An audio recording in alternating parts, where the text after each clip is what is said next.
It looks like spring has sprung in Troodos. It looks like I just missed the first annual cherry festival in Troodos by about a month. However, spring has definitely arrived in the Cyprus Mountains. Hi, I'm Matt, and welcome to another edition of Borders on Budgets. Today we will continue hiking in the mountains as we will walk from Troodos to just outside of Kakopetria.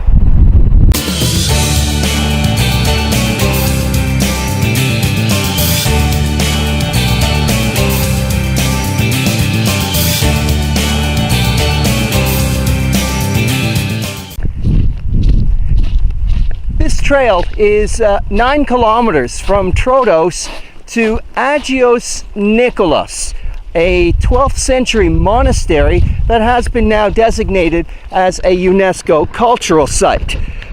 I'll admit there's no way that I'm going to make it there by the daylight.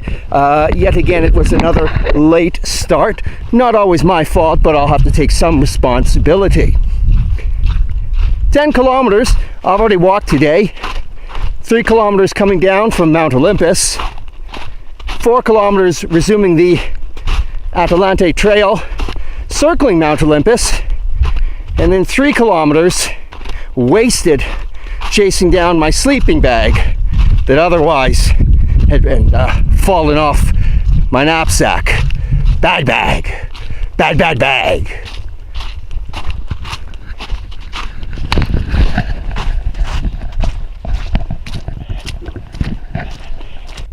Gee, I thought I made myself clear in the last stand-up that it was the sleeping bag in which I was unhappy with, not my knapsack. So no sooner did I put my knapsack down to put it back on again, and the strap snapped. So now I've got 2 bad bags. Bad bag 1, bad bag 2.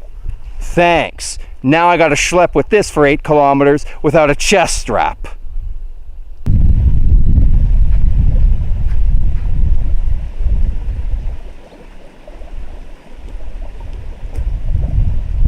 Relaxing hike, my foot, loose chest strap. A nice stream alongside the trail heading to Agios Nikolaos.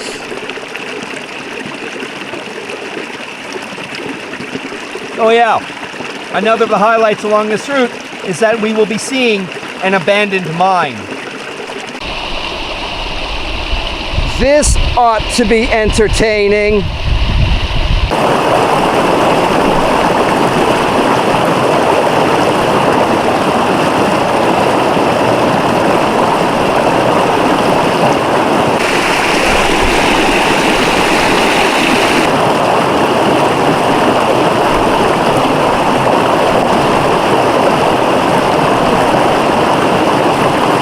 In answer to the critique earlier as to why I should take a little bit more responsibility for this late afternoon start, well, I just had a miserable night's sleep last night. Just because you spend 14 hours in a tent doesn't mean that you're well rested. It was cold. The tent wasn't batted down properly. I was sleeping on snow. Don't let anybody ever tell you that sleeping on snow is warm. And I haven't found a place for food, so I'm only on 2 tins of tuna. So excuse me if I have a little edge. And yes, this strap, it's getting annoying. Anything else? Oh right, the bus driver who brought me to Troodos said that the rocks that are colored green have traces of asbestos. Well, far be it from me to challenge his rock knowledge, but Geology 101 is not my strength, so I'll be careful not to breathe in any of the particles. Oops. And the beat goes on. I have a choice. I can cross here, or I can cross there.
I'll say this much. I'm not feeling any pain in the blister right now.